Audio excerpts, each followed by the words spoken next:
Já parou para pensar em como seria deixar uma mensagem que dura, sei lá, 40 mil anos? Pois é exatamente isso que os nossos ancestrais fizeram. Hoje, a gente vai mergulhar na arte rupestre, que foi a nossa primeira e talvez a mais poderosa muralha digital.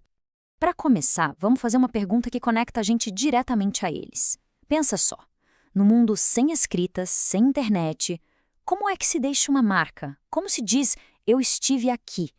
Esse era o grande desafio. E o contraste aqui é incrível. De um lado, as ferramentas que a própria Terra dava, do outro, as nossas. As tecnologias são de mundos completamente diferentes, mas a necessidade, sabe? Aquele impulso de dizer eu existi, esse não mudou nadinha. Então vamos lá. Como era esse mundo sem palavras? É importante a gente entender o tamanho do desafio que eles tinham pela frente.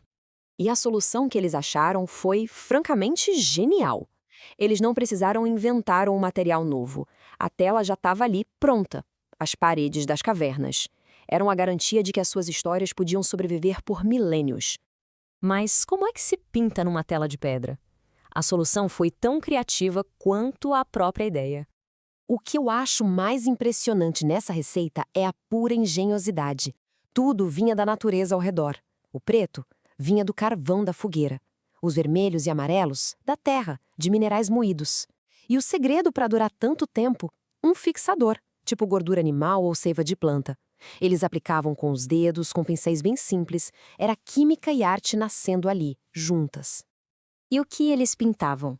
Basicamente o que mais importava na vida deles. Animais gigantescos que podiam ser deuses ou presas, cenas de caça, que eram a diferença entre viver e morrer, rituais da comunidade e, claro, a assinatura mais pessoal de todas, as marcas de mãos. Eu estive aqui, que ecoa até hoje. Ok, a gente já viu o como e o quê, mas agora vem a pergunta mais difícil, e para mim a mais fascinante. Por quê? Qual era o verdadeiro propósito por trás disso tudo? Essa frase resume as possibilidades de um jeito perfeito. A gente pode olhar para essas paredes e ver o primeiro álbum de fotos da humanidade. Ou o primeiro livro de histórias para ensinar os mais novos. Ou, quem sabe, a primeira galeria de arte do mundo. Vamos dar uma olhada em cada uma dessas ideias. Uma das teorias mais fortes é que essa arte era uma espécie de magia, um ritual. Será que pintar um bisão na parede era uma forma de garantir o sucesso na caçada de verdade? Uma prece visual, talvez, para os espíritos da natureza? Ou talvez a função fosse mais prática, um registro histórico mesmo, um jeito de contar para gerações futuras sobre uma grande caçada, uma migração importante, ou a história da tribo, um verdadeiro livro de histórias em pedra, para um povo que não tinha escrita.